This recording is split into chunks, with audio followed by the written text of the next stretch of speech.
que es tan importante, te invito los miércoles a las 22 horas, aquí justamente.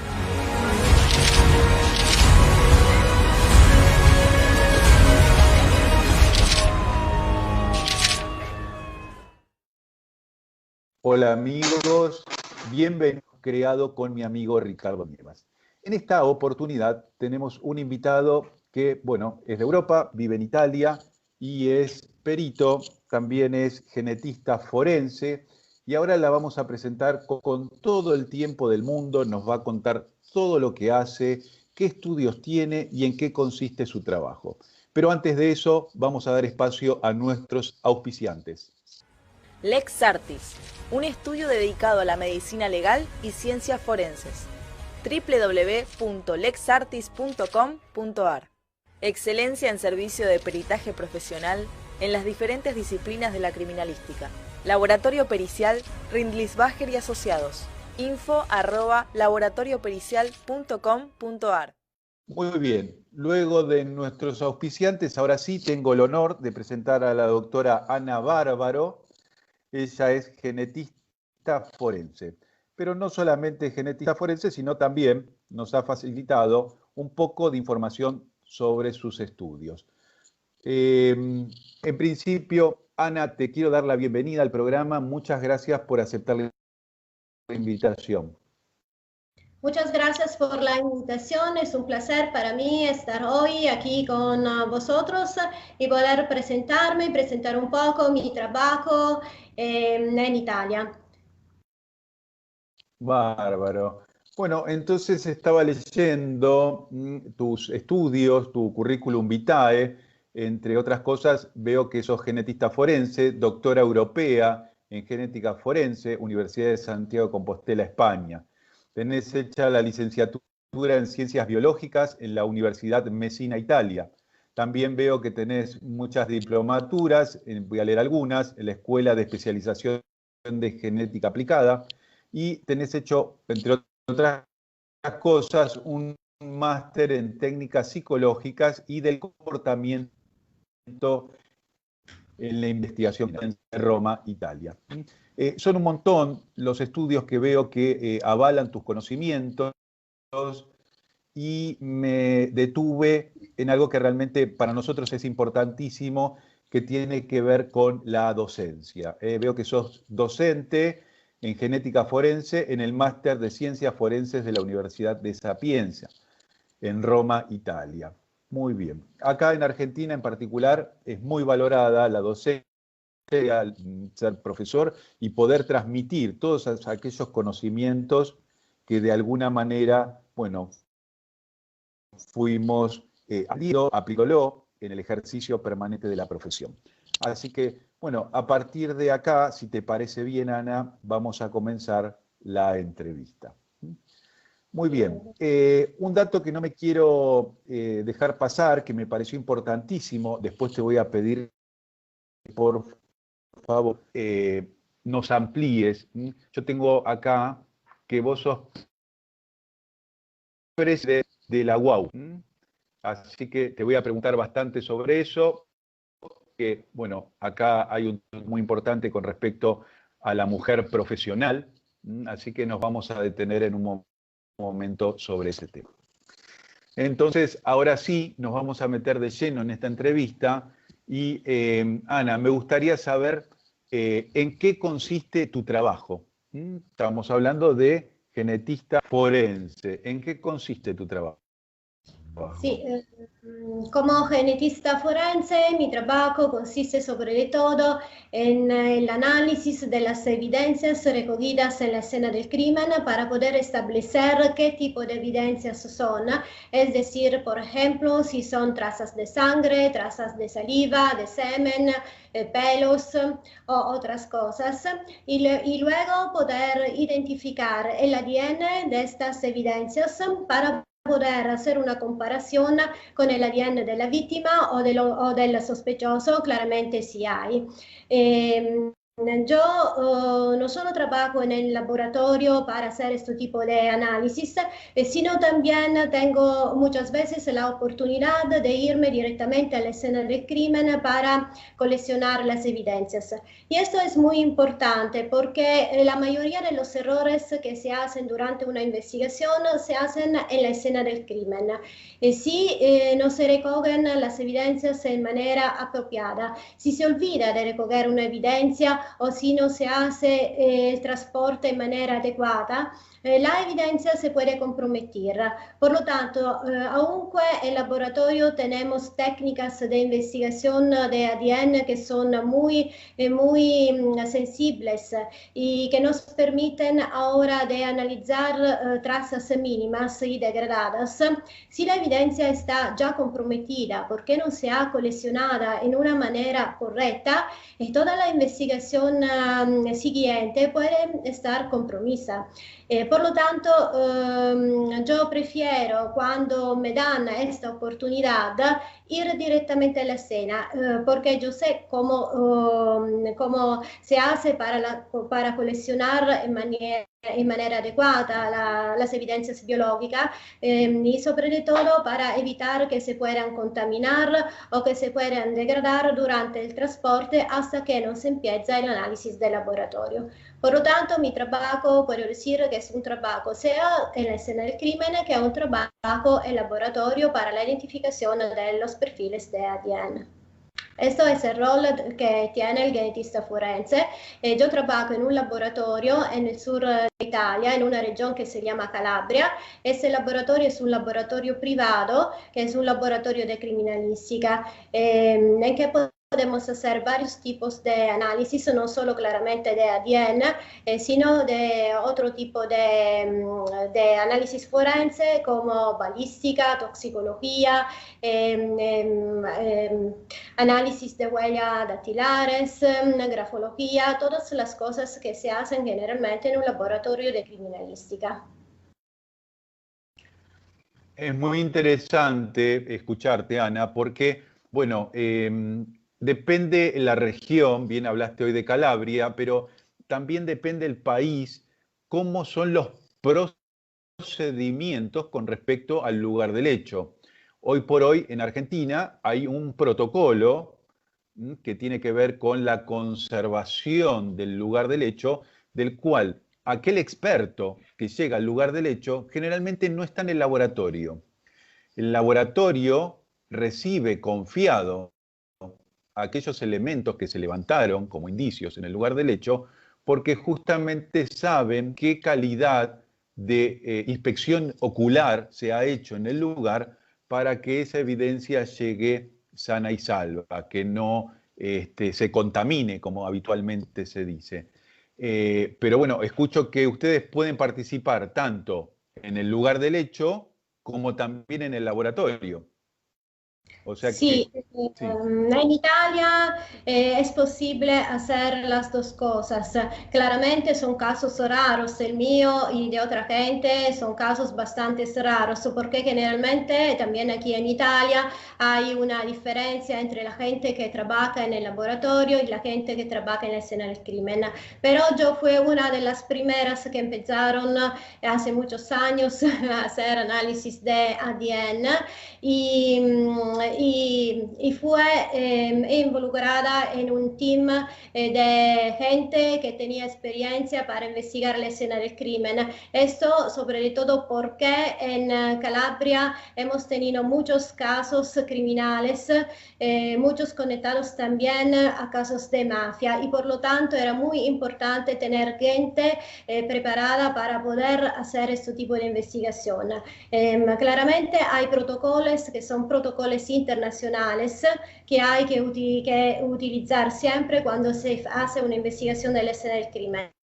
En Europa hay un grupo que se llama ENSI, European Network of Forensic Science Institutes, que ha desarrollado protocolos para la investigación de la escena del crimen en acuerdo a una norma internacional, una ISO internacional que es propia de la escena del crimen. Y este grupo, que es un grupo sobre sobre todo de institutos policiales, también tiene un working group para el desarrollo continuo, para la actualización de estos protocolos de investigación de la escena del crimen.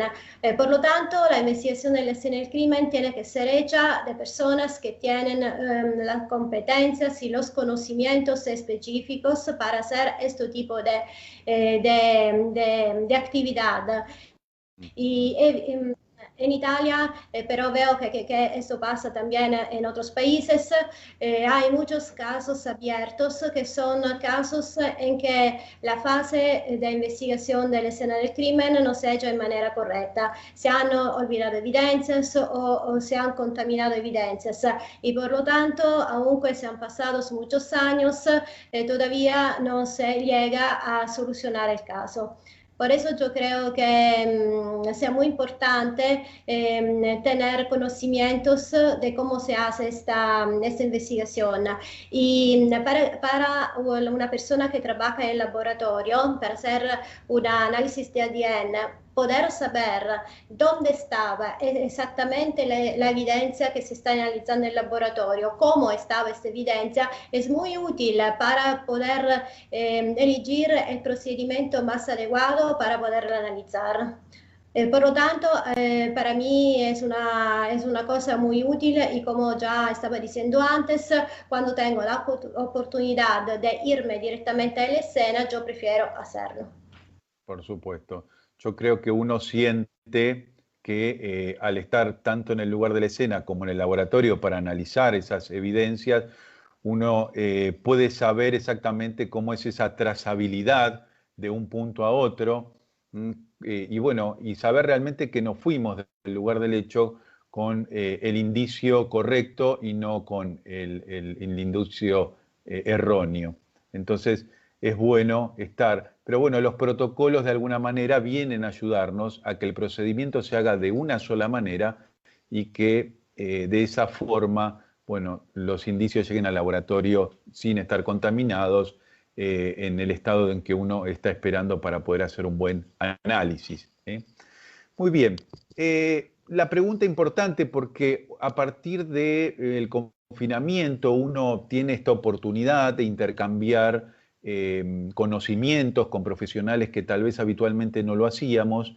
Tuve la oportunidad de hablar con gente de Francia, bueno, ahora con Italia, mucho con España, y de alguna manera en algunos puntos coincidimos mucho con respecto a los procedimientos y en algunos otros puntos, bueno, son distintos. A cada uno creo que puede funcionar, depende su lugar de trabajo, algunos procedimientos y otros no. Pero nos interesa mucho esta parte. El experto que trabaja de manera privada, como me comentaste que es tu caso, puede interactuar con las fuerzas de seguridad, por ejemplo, ¿tiene alguna relación o trabaja en forma paralela e independiente? Los expertos privados, es decir, los expertos de las universidades o los expertos privados que tienen un laboratorio o un estudio privado, pueden trabajar si la fiscalía o el juez los llaman para darle un caso. Pero para hacer este tipo de cosas, el privado tiene que estar registrado en un registro especial del tribunal civil o penal, dependiendo del tipo de trabajo que va a hacer. Para registrarse en este registro especial, tiene que enviar su currículum para demostrar su competencia específica. Solo después el fiscal o el juez puede asignarle un caso. Cuando les asigna un caso, pero el experto, y a mí me ha pasado muchas veces, puede colaborar con las fuerzas de seguridad. Por ejemplo, durante la investigación de la escena del crimen, puede pedir ayuda para hacer esta investigación o para recoger muestras de un sospechoso. Es decir, que hay una colaboración. De otra manera, el experto de la defensa no tiene la necesidad de registrarse en algún registro especial, es decir, cualquiera persona puede ser experto de la defensa, cualquiera persona privada, realmente. Pero tiene el derecho de participar, y esa es otra diferencia que hay entre Italia y otros países de Europa, por ejemplo España. El experto de la defensa puede participar en Italia en todas las actividades que se hacen en el laboratorio y en la escena del crimen. Y también si las actividades de laboratorio se hacen en un laboratorio de policía o de los carabineros. Es decir, que no hay una separación entre las fuerzas policiales y los expertos del fiscal o los expertos del juez. Pueden colaborar si eso es necesario, pero también el experto de la defensa se puede encontrar en una situación en la que puede asistir, participar a todas las actividades que los expertos privados o los expertos de las fuerzas de policía hacen. Eso creo que sea una cosa bastante interesante porque, como estaba diciendo antes, es una diferencia que pasa entre Italia y los otros países.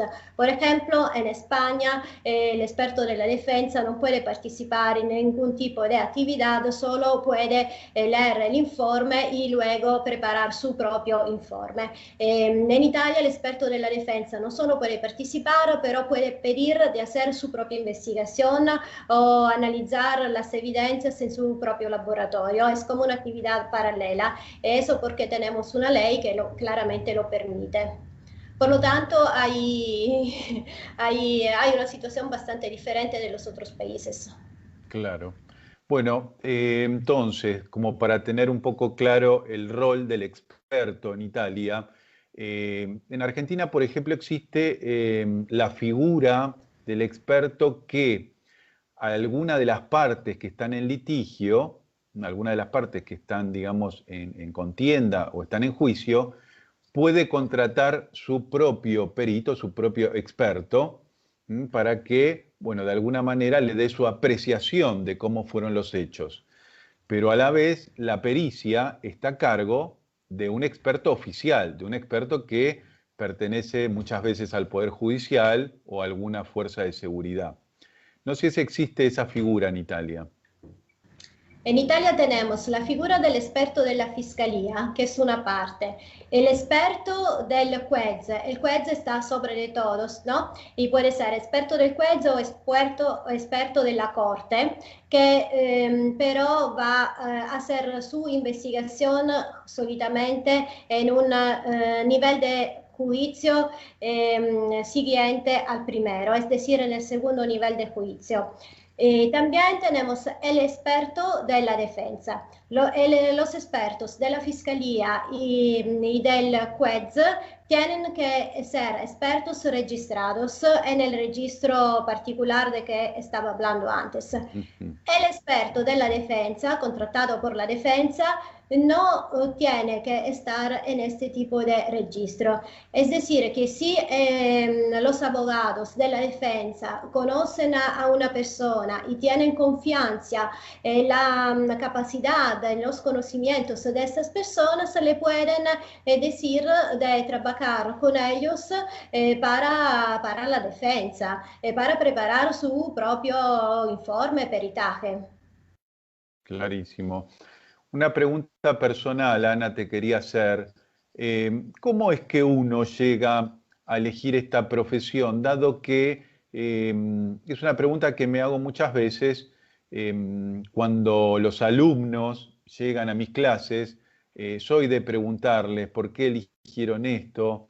Y bueno, como a veces la edad, son muy jóvenes, me dicen no, porque a partir de mirar series de televisión, diga CSI y todas estas series, o Dexter, bueno, creo que es lo que a mí me gusta la investigación.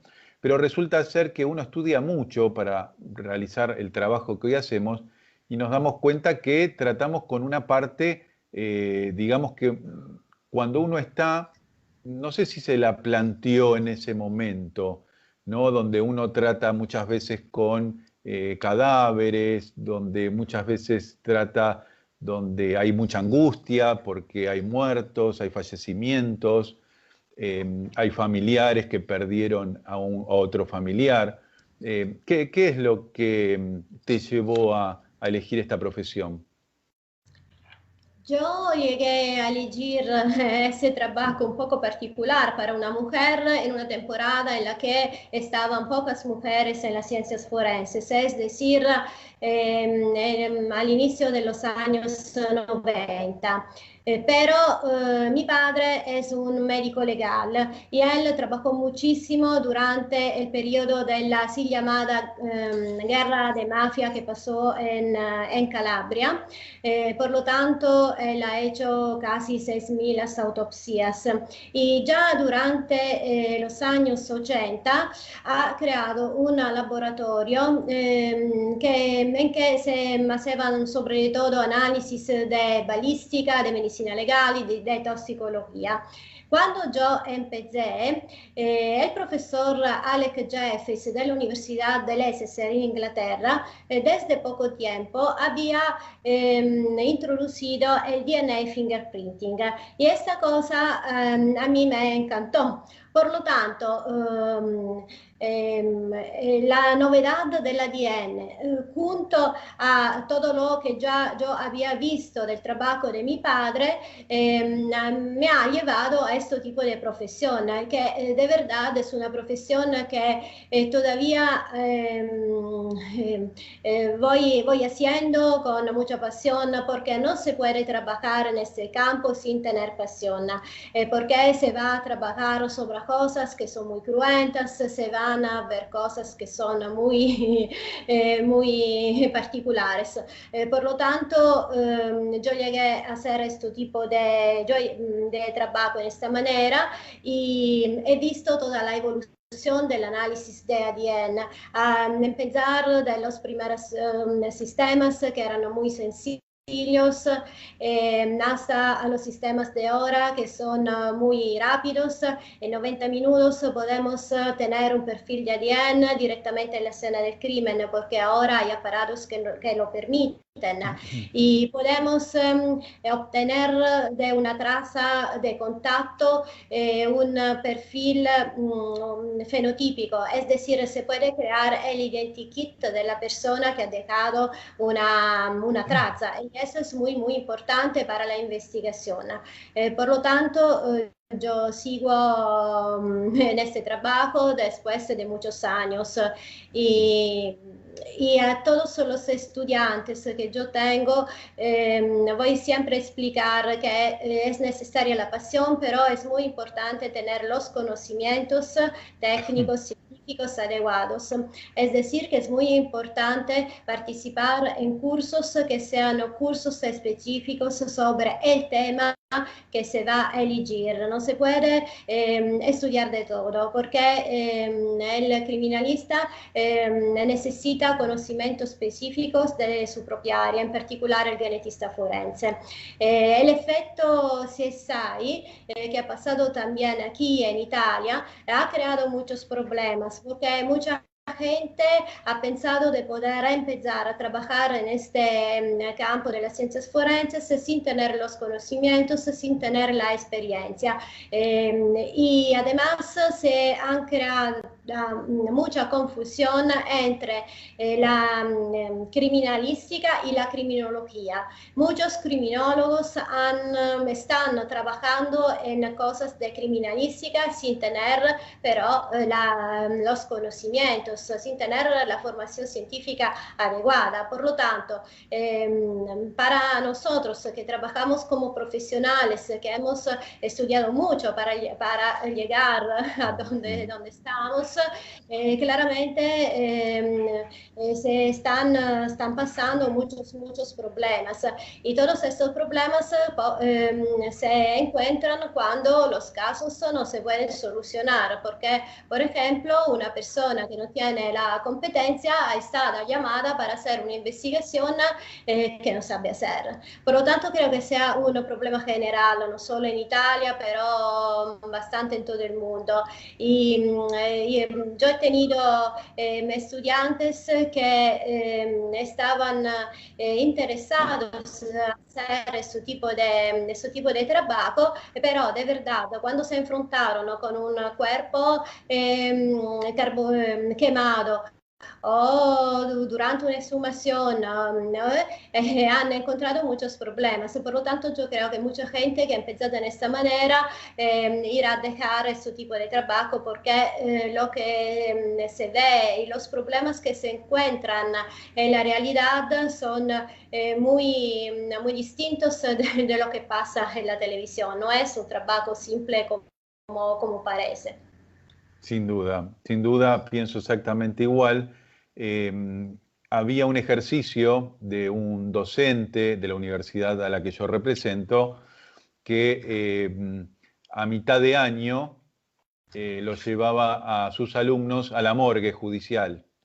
Y ahí, bueno, quedaban realmente los alumnos que de alguna manera entendían en ese momento de qué trataba su trabajo, y había muchos que en ese mismo momento abandonaban la carrera, porque es como vos decís, en la televisión, bueno, hay un poco de fantasía, todo parecería menos grave, pero en la vida real, bueno, uno se encuentra con situaciones e imágenes realmente muy fuertes que si uno no está templado o no tiene los conocimientos necesarios, bueno, todo eso puede ser traumático y no se disfrutaría, digamos, en el sentido de que este es un trabajo que, como decís bien vos, no solamente alcanza la pasión. Hay que tener conocimientos muy profundos y también esta capacitación permanente que hoy por hoy aparece a través de las nuevas tecnologías. Por otro lado, bueno, yo voy tomando algunas cosas de la que me contás. Estaba escuchando el trabajo de tu padre como médico legista, sería acá en Argentina, o médico legal, está muy bien llamado, y un poco es parecido a mi caso. Yo he heredado profesión, mi padre fue un criminalista muy importante en la Argentina, así que un poco seguí sus pasos. Pero bueno, hablando de laboratorios, y vos como directiva de ese laboratorio, quería preguntarte cuáles son las causas por las cuales son más consultados en su empresa. ¿Por qué las personas llegan a consultarles? ¿Cuáles son las causas habituales? Sí, nosotros podemos ofrecer un servicio completo, ¿no? Porque tenemos varios departamentos, como estaba diciendo antes, de genética, de balística, de microscopía electrónica para el análisis de los residuos de disparo y de toxicología, huellas digitales, documentoscopía, y tenemos la unidad para la investigación de la escena del crimen, y claramente mi padre con su equipo puede hacer autopsias. Por lo tanto, la fiscalía, pero también unas veces abogados o privados nos consultan. Puedo decir sobre un poco de todo, porque, por ejemplo, van a pedir una cosa, pero hablando sale que puede ser que hay otra cosa que se puede hacer para poder solucionar el caso, y la gente conoce nuestra experiencia de muchísimos años. Nuestro laboratorio es bastante conocido porque fue el primero en Italia, laboratorio privado, a poder hacer todas las cosas que hace la policía y los carabineros. Además, el departamento de genética forense fue el primero en Italia a tener la acreditación UNIAN ISO 17025 para el envío de los perfiles de ADN al database nacional. Esto antes del laboratorio de la policía y del laboratorio de carabinieri. Por eso tenemos una buena experiencia, un grupo de trabajo que tiene muchos conocimientos y por lo tanto la gente nos sigue llamando. La genética forense es algo que va mucho. Hay muchos casos, no solo de criminales, pero también muchos casos de paternidad. Por ejemplo, el Tribunal Civil nos llama para investigaciones de paternidad. Y la otra cosa que es muy interesante, ahora se hace mucho más que antes en Italia, es la informática forense. Tenemos expertos de informática forense que van a analizar móviles, computer, para poder recoger los datos. Y por lo tanto, esas dos cosas y la balística claramente son las cosas que nos más piden. Se consulta. Bueno, muchísimas gracias. Entonces, de esta manera nos despedimos de un nuevo programa de Escena del Crimen, pero seguimos en una segunda etapa con la doctora Ana Bárbaro. Gracias.